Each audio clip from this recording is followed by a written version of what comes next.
All right, class, welcome. Uh, my name is Aiden Riley. I'll be teaching y'all real estate finance. A few things to start off. Unfortunately, this is going to be a uh, very boring class. Um, as you'll see today, we only got a few number of slides, and they don't have a whole lot of information on them. Um, and that's really due to Trek wants you to read the textbook. And when it comes to financing, just because there's so many ins and outs, so many small little details that they want you to know. But fortunately, we don't make you do that. So I'm going to be trying to expand everything in these short slideshows and get all the information that you need across to you and hopefully make you successful in the real estate exam. Some good news though. Um, the real estate exam isn't very heavily based on finance and the math that comes along with it. And if you're bad at math, it's totally okay. I am as well. You're allowed to use a calculator on the test, and it's very simple interest formula. So it's I equals PRT. You just find the missing value, multiply it all out, and there you go. I mean, you don't have to create your own amortization schedule or anything like that. It's nothing too crazy. So. Do you need to bring a calculator to the exam? Are you required to bring it? I took my own, but they also provide them as well. So I didn't know that. Use like a very basic. Yeah, you can only use So like the one that's like literally that big. the for function. Like not the TI. Yeah, no, they don't allow the TI 84s or whatever because. You can make notes in those. Yeah, exactly. Yeah. I'm gonna go through and take the time. Yeah, so we're gonna go ahead and get started on it. Let's see here. Yeah. Like that last. Oh yeah.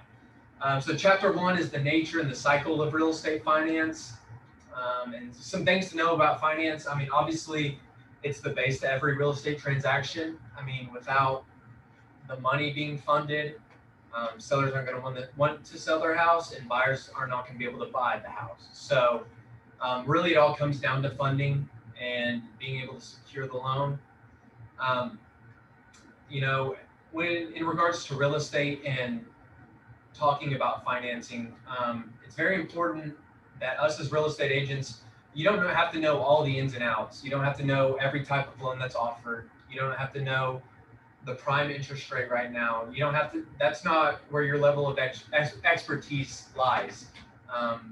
You're there to solely help them find their home or sell their home. And in regards to real estate, we're talking large amounts of money, so it could be people's livelihoods, people's lifelong investment.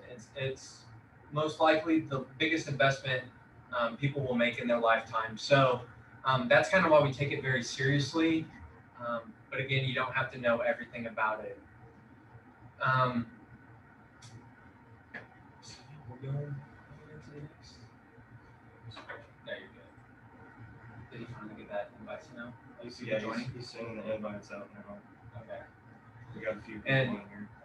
I'm sorry I should have started off the presentation with this, but if you're rewatching it back, we didn't get the class invitation sent out, so we had to start a little early. So that's why it's a little off-centered. I apologize for that, but we're going to work with it and get it going. So the nature and the cycle of real estate finance. Talking about construction influence. McKenna, do you think the construction market has a lot to do with the real estate market? Do you think they correlate with each other? Probably a little bit. A little bit, yeah. So, I mean, say you want to buy a house, so you buy Stefan's house, and you move into that. Well, now Stefan needs a place to live, and he wants to buy my house. So I sell him my house. Well, I need a place to live. I mean, you keep going further and further down the line. Eventually, somebody's not going to have a house to buy and move into.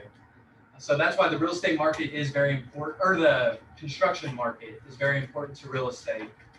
And if construction market is low, they're not building a whole lot of homes. Yeah.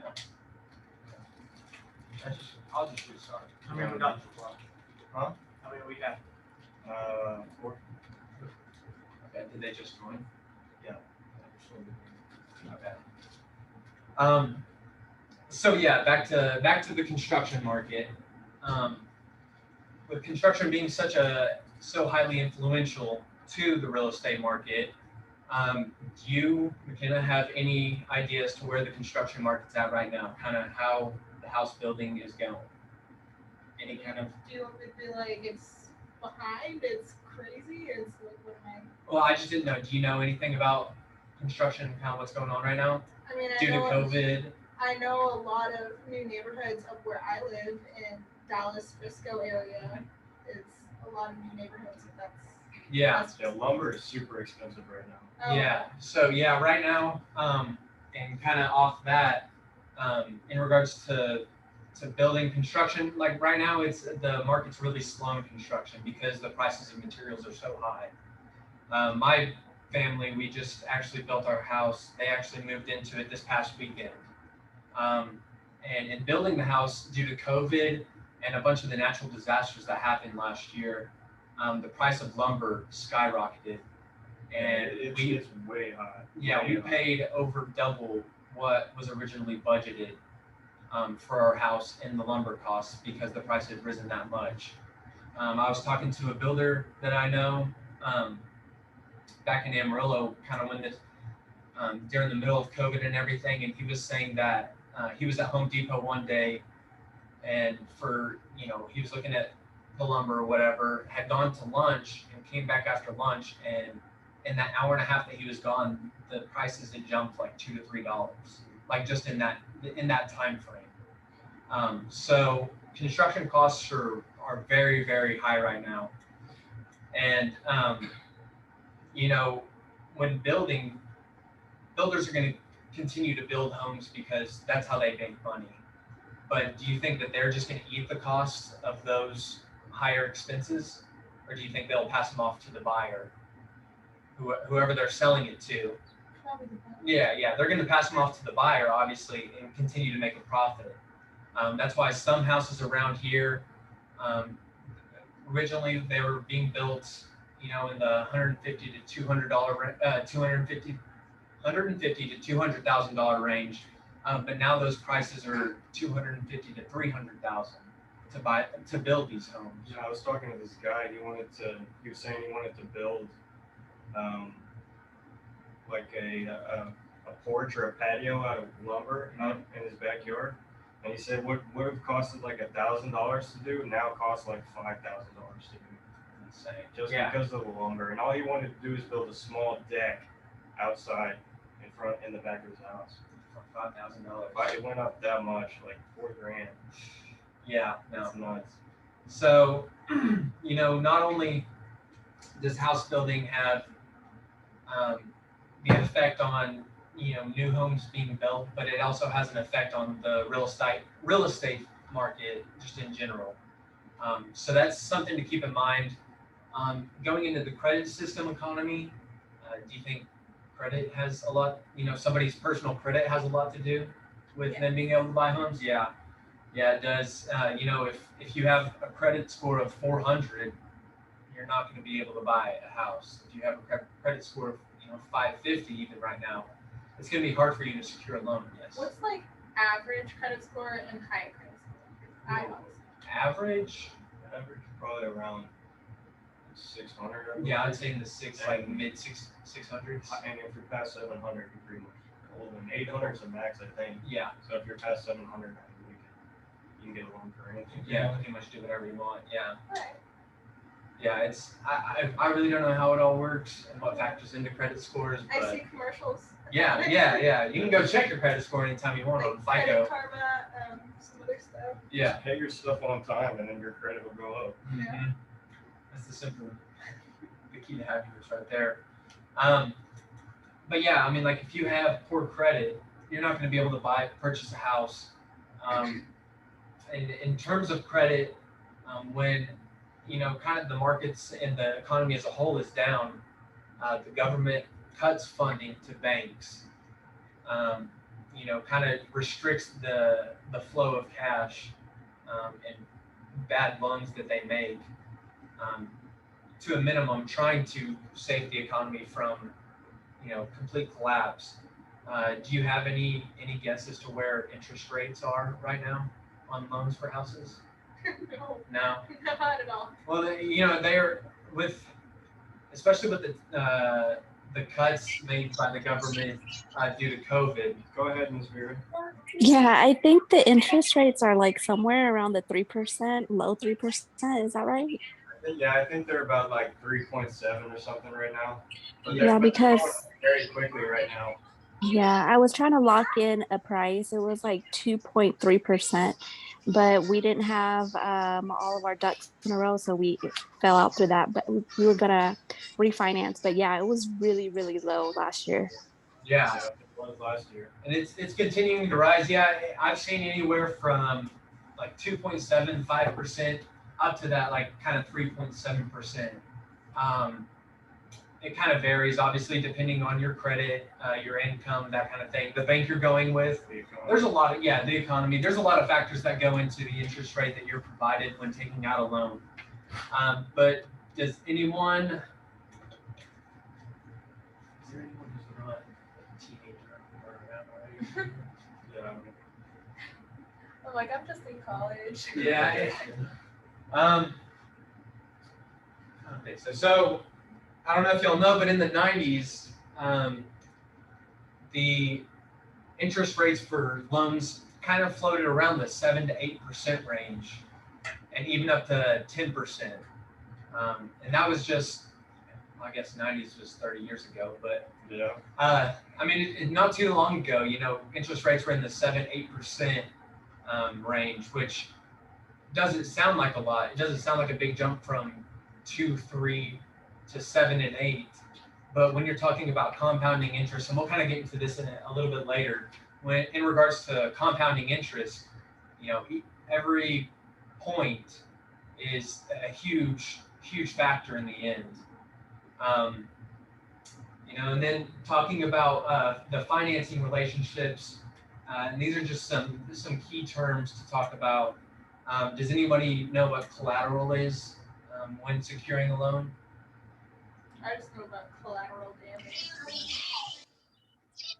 Collateral would be something like if you own something like a boat, an RV, or land, then you could use that as collateral for in case you foreclose or they foreclose on you, then they can use that as backup. Yes, exactly. It's basically an asset that you put up to the bank to secure the loan that you're trying to acquire. Like Vita said, if you're trying to buy a house and it's a $300,000 house, but you already own a $200,000 RV, the bank will allow you to put that RV up and other assets that you own as collateral, just in case you do default on the loan and they have to come after you. They have something that they can come and get some money to make up for the money that you're losing them. Hypothecation is just the process used when an asset is pledged for collateral. And then leveraging is it's typically referred to as an investment. When an investor comes in and wants to buy property in the Bryan College Station area for college kids that they want to rent out, and say they have $200,000 in cash. Well, with that $200,000, they could buy one house and rent it out, or they could leverage that $200,000 to the bank and buy multiple houses to rent out to college students. So that's just kind of it's a verbiage term really, and it's used for investment purposes. If you don't mind, will you go back to the lending? Oh yeah. And so we're going to go over just kind of a truth in lending statement, and this is something that we'll get into later in finance, but this is just kind of to show you what interest means and kind of how it affects the life of the loan. So you can see here that the amount financed for the house in the third box was $393,372.22. So they're buying almost a $400,000 house, and at a 5% interest rate, 5% is higher than what we typically get, but I mean that doesn't sound too bad. Would you say, Cameron? 5%, that's not too bad. I mean, if I were the total payments, so yeah, okay, I don't well, know. you know, in terms of, you know, if I were to give you $100, and I say, well, I want to pay back at 5% interest, that's not that bad. Yeah. It depends on if I compound it monthly or if I compound it hourly. Well, once that first hour's up, my total is $105. Yeah. And so on and so forth. So when you compound quicker, it's obviously going to grow a lot quicker. So they, as you can see, they secured a loan percentage of 5.141%, which in today's terms would be bad, but in the 90s, where it got up to 10% sometimes, 5.14 sounds really, really good. But coming over here, once you see the finance charge, this is how much they'll be paying in interest. It's $379,649.11.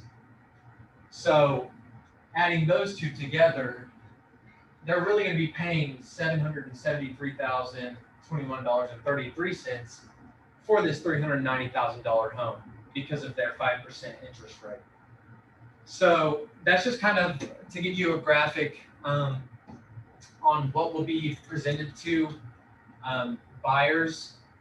Now, we can't see it here, but online you should be able to see over in this bottom left-hand corner, it gives them the monthly payment.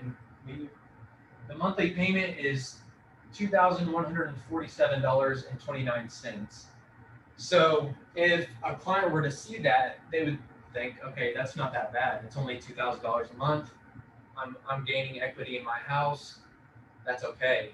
But with this truth in lending statement, they're able to see that they're paying almost just as much in interest as they are for the actual house. Double, yeah. Yeah. So, I mean, and you can only imagine if it was a 10% interest rate, and I should have done a schedule and written that up, and so I can show y'all.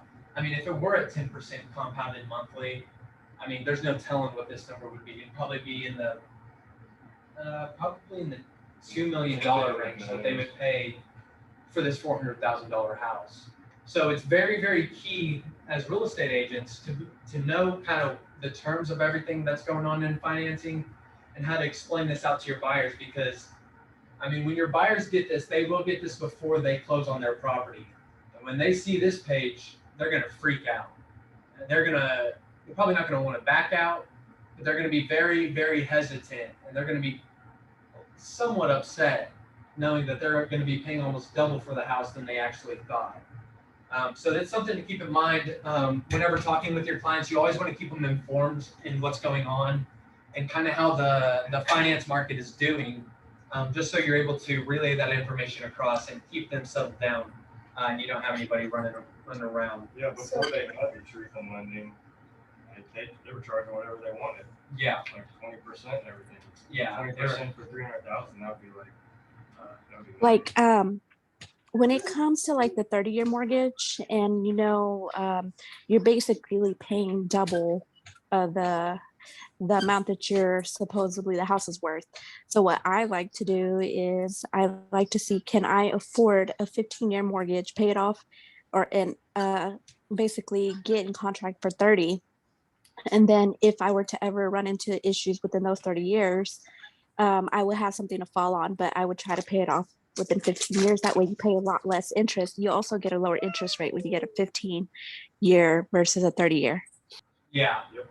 Yeah, that is a big thing. I mean, you can take obviously the smaller, the 15-year is probably the second most popular behind the 30-year. But I mean, yeah, you have a lot more fiscal responsibility than the majority of Americans, and most likely me myself, because I mean that's pretty hard to do, to take on a mortgage for 15 years. You know, that's not in a whole lot of people's ballpark to be able to do. So if you are able to do that and secure that, I mean, that's awesome. I would definitely recommend it because, I mean, I would like to pay, if I could, I would like to pay cash and pay $393,372.22 and not have to pay any of this at all. So yeah, the 15 years really good, better than the 30-year, but the best of all is cash. I mean, if cash is king, if you can come in with cash, it's not only do the sellers like it a lot more, but it's a lot easier on your pocketbook in the long run as well. Is Wyatt in there today? He is No, not. Wyatt is not. He is Dang, not. I'll be like, we're gonna use his black card. Yeah, we need his Yeah, black card that's for that. exactly right. Yeah, we need his black card for this one. Yeah, we'll go back to that.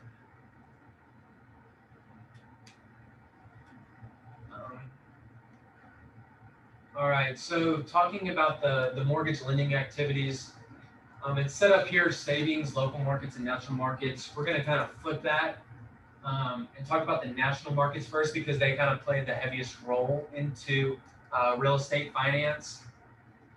Um, you know,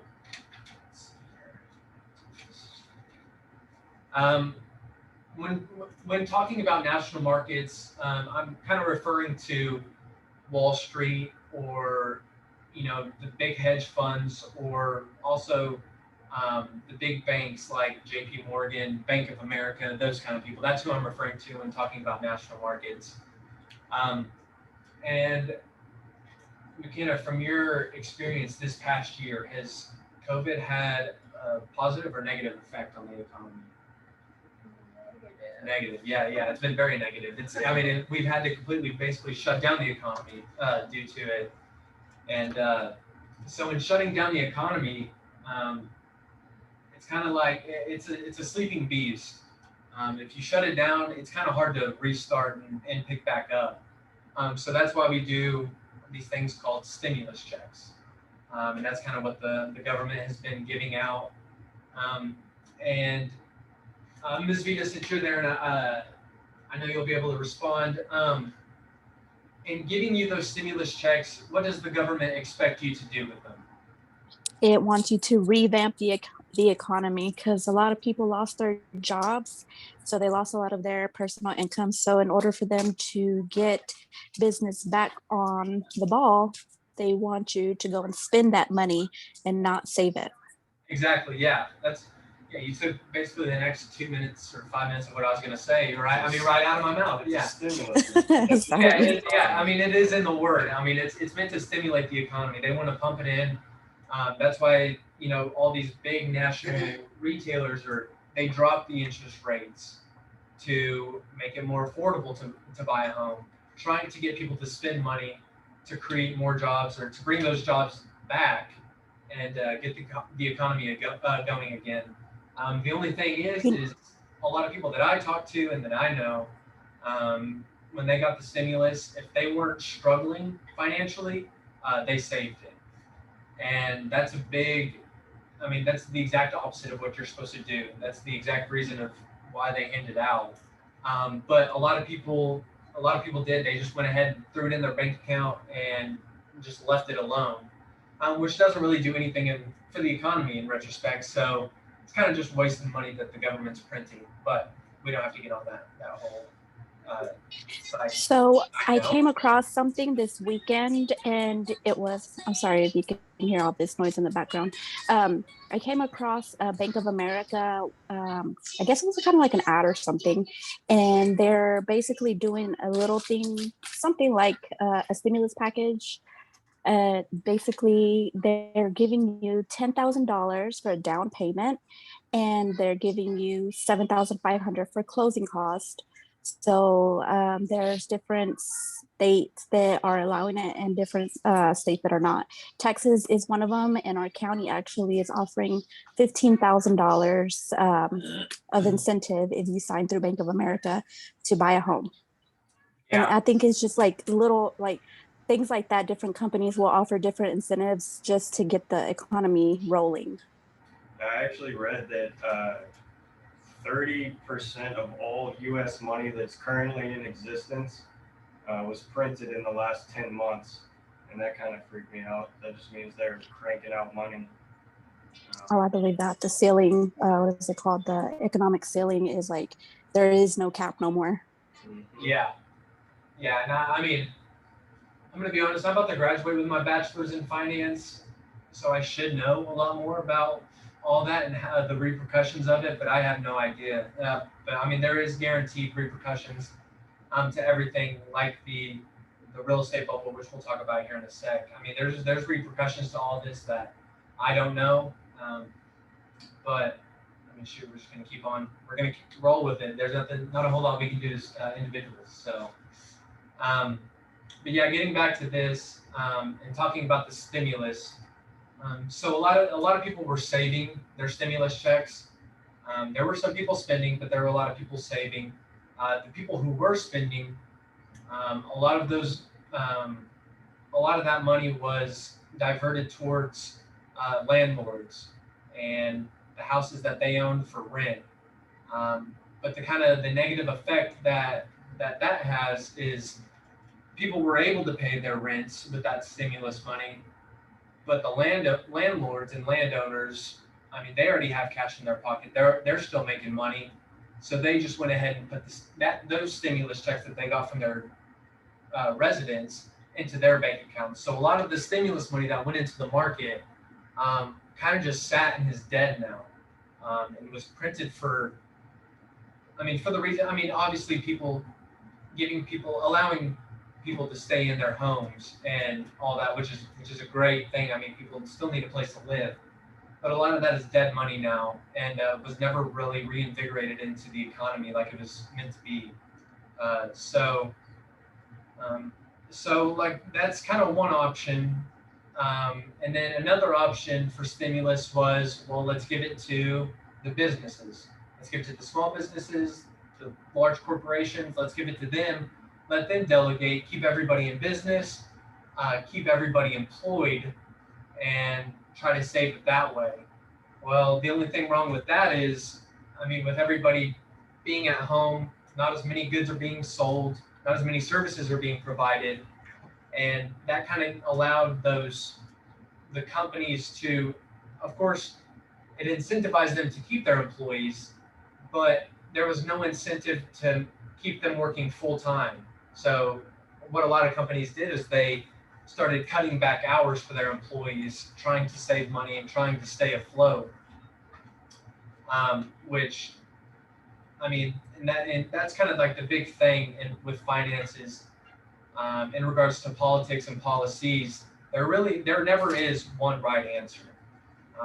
It can always be better. The grass is always greener on the other side, as they say. We go one way and it doesn't work out, and one side blames the other, and then we try it the other way and it doesn't work out that way either. In regards to finance and the economy, I don't think there ever really is a perfect balance. It's always going to be kind of flippy floppy, and so we're just going to have to deal with it. But local, we're talking about local markets and local markets and savings. That just kind of refers to your smaller banks around town. Like I know in Amarillo, we have Amarillo National Bank. Here, I don't know, I've never banked here. What are the small kind of regional banks in this area? Isn't there like Aggieland something? Yeah, there's a few local banks. I don't know if Prosperity is national. No, Prosperity's. I know The that Aggieland is a credit union, but I would say like Prosperity is a small one. Prosperity, yeah. I mean, there's small banks all without, and savings in local markets. Those are both kind of tailored towards. Those are the lending institutions that will actually give us as consumers loans for houses, small businesses, any type of real estate really, and then a lot of them they also do deposits and that kind of thing, just a normal bank.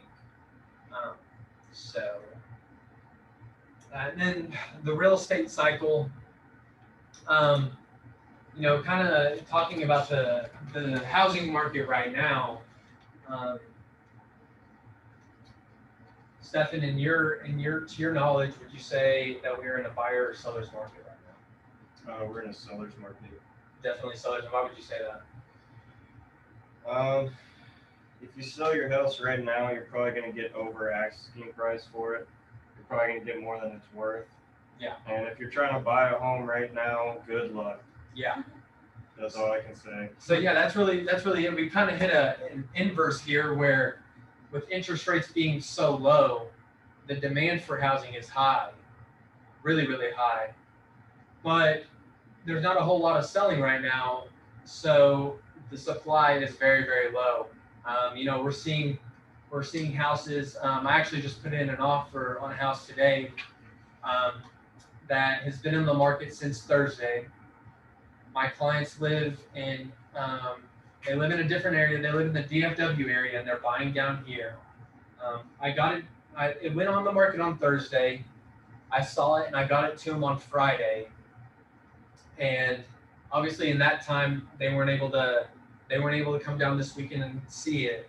But it was the house was only accepting offers until today, Monday. So it only allowed 4 days for showings, and all offers had to be submitted by today, Monday. They'll review them tomorrow, and whoever they accept, they'll get back. There's so tons of them like that, man. A Yeah. lot of them. Deadlines tiered to put in offers, blah blah blah. And it's because they know it's going to sell instantly. Yeah, it sells crazy quick here. And I mean, luckily, we're lucky because we are seeing like a typical turnover of like 3 to 4 days for a house right now. But in the DFW area, in the Austin area, I've talked to people who, once a house is put out on the market, within 30 minutes to an hour, there's a cash offer on it. That's over asking price, and there's no concessions made by the buyer. So people are just buying stuff up left and right with the money that they have right now. And I'm sorry? I actually watched a video on that today, and it's pretty crazy how they're saying how these mutual fund people are going and buying these houses for cash over asking price, and they're not allowing, home starters to even get a chance to even be in the market. So it's kind of like a Shark Tank, and normal people that are just trying to start off are like little fish, and these people that are like super wealthy are going and buying up these houses and then going out and leasing them to other people. So you're basically like in a lose-lose situation because you can get the house, but you'd be leasing it, but you're not gonna keep it, and you're just wasting your money. Yeah. Yeah, that's a big thing right now, especially in Texas. Investors are buying property all over the place because property values are, just absolutely skyrocketing right now. So they're buying and selling and just renting. Yeah, I was looking at a house the other day for some of my clients, and it was purchased in 2018 for $209,000. And the asking price right now for it, they put it up on the market, it was sometime last week. And right now they're asking $315,000 for it. It's nuts, man. They're putting like they're listing it for $20,000 over what it's actually worth because they know they're going to get it. Yeah. That's another thing. Yeah, a bunch of properties right now are being listed way over their actual value because they know it's going to get eaten up. Somebody in the market's going to buy it. It'll be eaten up by someone. And so that's kind of the cycle we're in right now. Going back to that, the whole Austin DFW thing, they not only have the houses sold within hours, cash, but they sell at 150% of the asking price, which is, asinine to think about. It's a property that you've never seen in person before. You don't know what kind of condition it's in besides the pictures that are up on the internet. That you're offering 150% of its asking value in cash is just crazy to think about. But that's kind of how the market is right now. It's super, super hot, and it's definitely a seller's market. It's hard to find anything for a buyer right now because everything's just flying off the market so quick. So that's kind of talks about the supply and demand of the housing market, and then the supply and demand of money right now.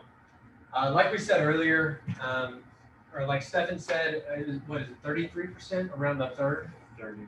Around a third of all money right now circulating throughout the United States has been printed without in the last 10 months. Um, our dollar is going to be decreasing in value soon. There is a time of inflation coming. I'll tell you from all my years in finance classes, I can tell you that. That's about all I know. There will be a time where our dollar becomes less because we printed it all off with no collateral. We don't have any collateral as an economy, and the paper itself is not going to be worth. It's not going to be worth what it is now in the coming months. Yeah, the GDP is going to go up everywhere, and that $15 an hour that Biden's trying to push for everybody for minimum wage isn't going to be anything. And Yeah, everybody that makes $15 now is going to be making nothing. That everybody's that's decent is going to be back at the bottom. Yeah. I talked to an investor out of California, and he said the market is going to crash, like because of all the COVID stuff. He said it is going to crash. Most definitely. It was Yeah, it's gonna be between a recession and a depression. Yep. Yeah. Oh, so excited. Yeah. And it's coming. Yeah. Yeah. No, it definitely is.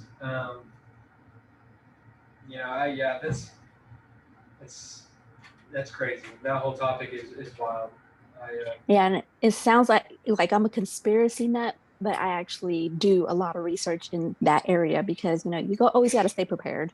No, yeah, definitely. And I completely agree with you. I agree that, we're definitely going to have a recession very soon. Like I said, from my finance classes, kind of the lagging indicators of that. I'm not a big, I hate to be a Debbie Downer and tell everyone in the class right now that we're about to go into a depression. But yeah, no, it looks like we're trending towards that. Yeah. Just how it goes. I don't know. There's really nothing we can do at the individual level. Like I said, we'll just kind of have to play it by ear and see how it goes. Yeah. Yeah, because even if you try to save your money, the value of the dollar is depreciating the more they print. Yeah. Yeah. So there's really the only thing you can do is just like have stuff that will benefit your family, which is food and shelter. Yeah. Yeah. It's a very vicious cycle. That's why I've done some divesting into precious metals and some cryptocurrencies because our dollar is going to continue to decrease in value. And what point to? I don't know. I'm definitely not an economist, so I couldn't tell you that for sure. But it is going to go down, and we'll have to see how it goes. So, buy precious metals and cryptocurrency. That's all I can say. But be safe with crypto. Yeah, and make a garden because that's going to be very precious too. Yeah. I've tried to garden before. I just tried to do jalapenos because I heard they're the easiest thing and they never grew. So I'm screwed on that front. I'm gonna be honest. My family's yeah, that's gonna be an interesting diet. Yeah, yeah. Talking about the factors affecting the cycles, in regards to demographics, there's not a whole lot. As you can tell, I wasn't given a whole lot of meat on these slideshows to be able to present off of. So it's kind of my interpretation of it all. I know y'all on Zoom joined a little late, and I'm sorry for that. But I was saying earlier, this finance course is going to be kind of slim through the PowerPoints, typically because they want you to read through the textbook and know all the specifics yourself. But I did it, and it was terrible. So I would rather kind of give you all the high points and what's important for the test, and get y'all on y'all's way because I know this finance stuff is very boring and not a whole lot of fun to talk about. But in regards to demographics, there's a lot of talk about in real estate. Unfortunately, there's a lot of talk between, not nowadays as it used to, but back in the day there was a lot of stigmatization with certain areas of towns and cities because certain people live there, less wealthy people, and it kind of divided those towns up. Mentally, it divided those towns kind of based on your income status and your income level. Unfortunately, so that's a big thing causing that affects the cycle in real estate. Another tax rules. Tax rules is big in real estate, and it kind of a lot of it depends on the administration and their kind of beliefs, who's in office at the time. As you all well know, probably with the previous administration, there were a lot of tax breaks, not only for individuals but for corporations as well. This kind of this allows you to write off a lot more. It allows you to write off a lot more expenses when it comes to filing your taxes and that sort of thing. So,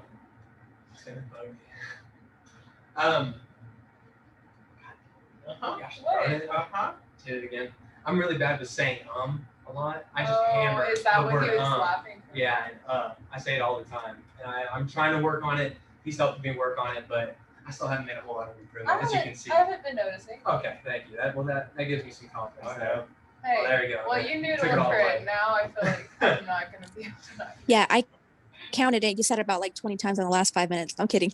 I mean, you're not wrong. I got about 5 in the last 30 seconds, so I think you're undershooting it a little bit.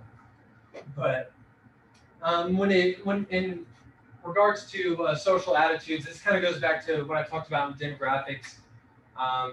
Going back to your towns, I'm sure 5-10 years ago I could ask any one of you, what part of your town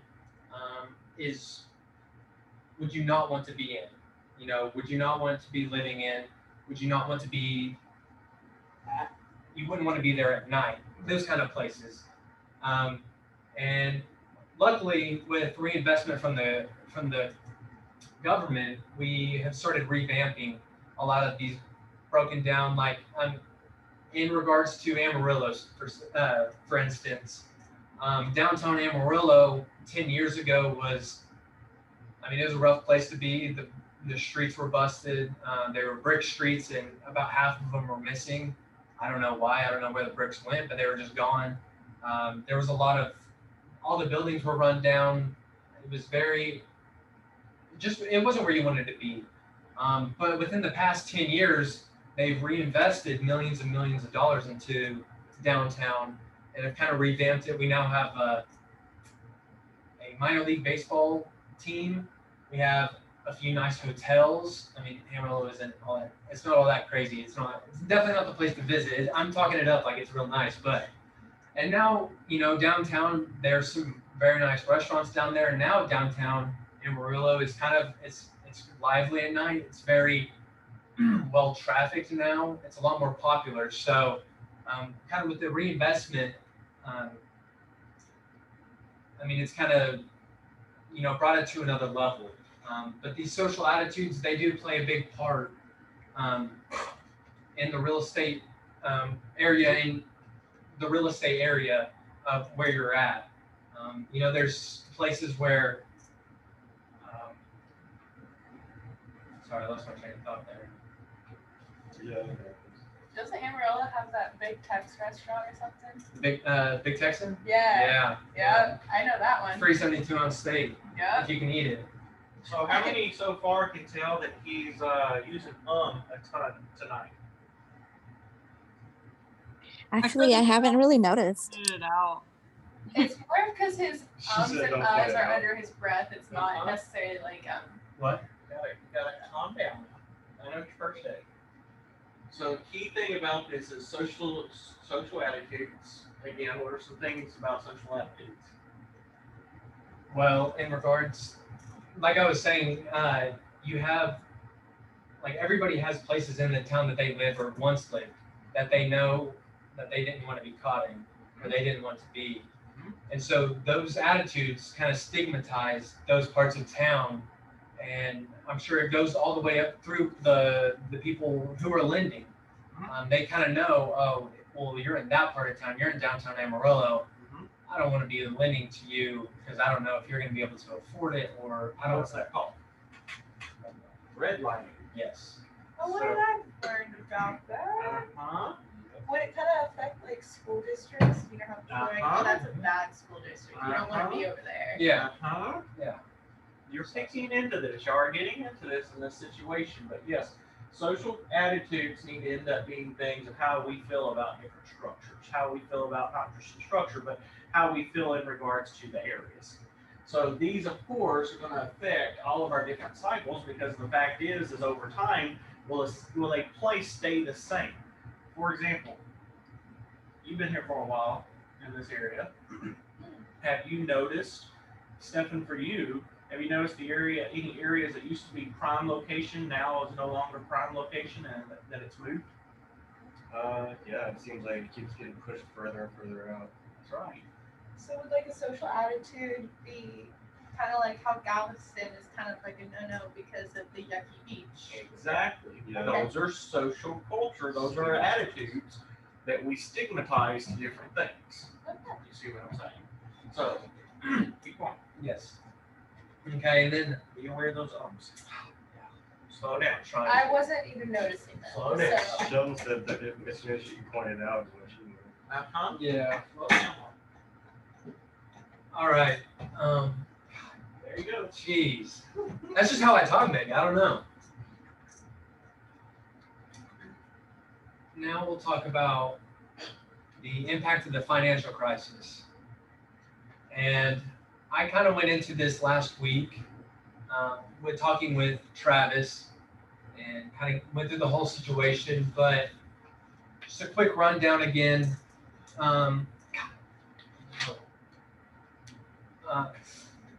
So for the longest time, people would go to investors, mom and pops who were working all their lives. They would go to an investment group and ask, where do I need to put my money? Where should I put it? That's somewhere that's safe. It'll have constant revenue, constant return, and will keep me safe in the end. Where can I put all my retirement money? Where's the best place to do that? And up until 2008, investors told them, put it in the housing, put it in the mortgage lending business, put it in the housing market because it is so stable, it's untouchable. People pay their mortgages on time, all the time, guaranteed. They need a place to live, so put it in the housing market. Well, alongside that, McKenna over here was working at, where do you work at? You work at White Castle. what is White Castle? What is White Castle? It's a northern nasty burger place. okay. So It's McKenna like works at their equivalent to Whataburger. Hey now, come on. No, I said their equivalent. Not Oh, obviously Like, you Whataburgers never are compare. best. Yes. Okay. It's like you did some work. Okay. I've never even had White Castle. Oh, and I I took work at offense to that. Whataburger. Okay. Well, McKenna works at Whataburger here. Yes, let's do that because White Castle is trash. Okay. So McKenna makes, typical $2,000 a month. Makes $24,000 a year. Well, McKenna she's banked with Prosperity here in town for 30 years now. And she knows everybody at Prosperity Bank. They all know her, they love her. So she walks in and she says, "Hey, Stefan, I'm gonna buy a house. I want to buy a house. I work at Whataburger, but I make $250,000 a year." And pre-2008, banks were very likely, okay, well, yeah, you've been banking with us forever. It looks like everything's checked out. You've never missed a payment to us. You've always had money in your account, so Because they didn't check, right? yeah. You've always had money in your account, so yeah, we'll give you a loan for a $300,000 house. No problem. You're gonna pay us back, right? You say, yeah, of course, sure, why not? Well, the problem there is you weren't gonna be able to pay them back, and in regards to loans, like I was saying last week, there's prime and there's subprime. Prime is, put it in terms of students, prime are your A's and B pluses students, and subprime is your regular B's, your C's, and your F's. So, they were handing out loans left and right, whether they were prime or not, and they were, like I said last week, they were pulling all these loans together. The banks don't make money off of you paying them; they make money off of selling those loans for more cash to give out more loans. That's kind of their main revenue stream, is just to keep it pumping, keep pumping out loans, and because they make a surcharge off of all those payments that you pay to them. So if they make, and this is not what they make, but say they make 1% of your payment on the loan, well, if you're paying, $2,000, that's $20 per mortgage that the bank is raking in off of paying your loans, paying down that mortgage. So, they were pulling all these loans up and selling them off to Wall Street, to investors over there, and it eventually came one day. McKenna wasn't able to pay her mortgage, along with the rest of her fellow employees at Whataburger, and they went under, and they weren't able to pay their loans, which those investors weren't able to get their money, so they weren't able to buy more loans off the banks, and it's kind of a cascading effect all the way back up, which crashed the economy and the housing market altogether. In talking about the mortgage market here in College Station, pre-2008, there were a little over 2,500 real estate agents in the Bryan College Station area. After 2008, there was about 600. That many people were put out of work just as agents in the area due to the crash of the housing market. So it had obviously long-term and highly detrimental ripple effects throughout the economy. And that's kind of what, getting into the truth in lending, like we saw earlier, that statement that the banks are now forced to give out to buyers before the sale of a house. And a lot of other regulations have been imposed on banks. So they're not just giving out cheap loans or expensive, high dollar loans to people who will most likely not pay them back. That's kind of it. They're, just talking about the whole $15 minimum wage thing and the kind of effects that'll have on our markets. Not only will the price of everything rise once employers start having to pay their employees $15 an hour, the prices of the goods and services that they provide are going to have to go up in proportion to that $15 an hour minimum wage.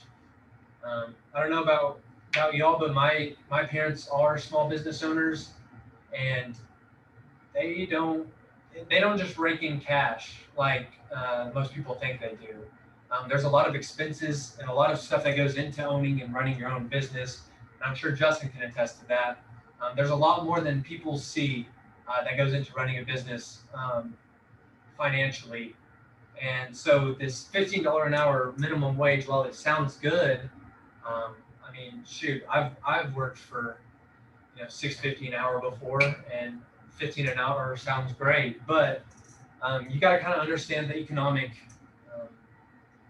not benefits, but effects. Yeah, the financial effects that it has on the economy as a whole. Some other things that to take into account is the proposal to wipe student debt. In talking about this, the housing bubble, I just kind of gave the answer away, but do you know, McKenna, what would you think is the next bubble that's supposed to pop, quote unquote? Student debt? Yes, it is. It's student debt, yeah. So the bank is kind of the same way with mortgages, just giving out loans to kids for college, not asking what their major is, or kind of not securing that later on down the road that they will be able to pay back these loans, and it's kind of created a very big problem for a lot of people, and that's why you're kind of getting the push for $10,000 of immediate debt relief, and then another thing in Biden's proposal is that if you have a singular income or a household income, or if you're single, an income of less than $100,000, then he would like to totally wipe away your student loan debt. Which, I mean, that's basically just deleting lines out of a spreadsheet. It's just taking money. I mean, like, the money's got to go somewhere. Yeah. Just to forgive the debt, where's the money? It's just gone. Exactly, and that's kind of the big question. People say that's why a lot of people are asking for big government bailouts, and others are not, because I mean there's no really telling how wiping $10,000 of student loan debt for every student. There's no way to project what that does to our economy in general. Well, I'm going to be honest. That is the end of the slideshow. That's the end of that'll be the end of the class for today. I will upload a couple supplemental videos. One's already up on the site, but I'll upload another one tonight. A lot of this finance class, like I said, it's really short in this way, and they want you to read the book, but we don't want you to have to do that. So it's going to be quite a few short lectures followed by supplemental videos afterwards for you to look at. But yeah, that's going to be it for tonight. Travis isn't here to talk about his class and the final that you'll have coming up in the homework and the assignments that are due. But I'm sure he'll talk this week. Yeah, I'll have him when he's in the office tomorrow. I'll ask him and see if he wants me to kind of speak over that at all, because I'm sure y'all have some questions about that. Do y'all know if we actually agreed on a date? I don't remember. I'm pretty sure it was Thursday though, because It was Thursday, and he was. It was Thursday. He was talking about doing one in the day and Yeah, then one. the time the is night. still kind of Yeah, up in the air, okay. but the date I'm pretty sure was Thursday. Okay. Gotcha. Okay, cool. Awesome. So yeah, the test will be on Thursday. I'll ask him tomorrow and see if there's anything he wants me to relay to y'all about that. But besides that, I hope y'all have a good night.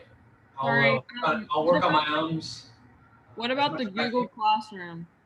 The Google Classroom. Did y'all get the Have y'all not gotten the invite yet?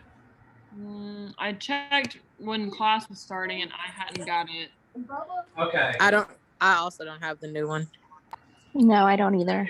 He said he was sending it out when class started, but I'll check with him. We'll check with him again. And Yeah, I'll run back there real quick and talk with him and get that sent out to y'all so y'all have access to all this.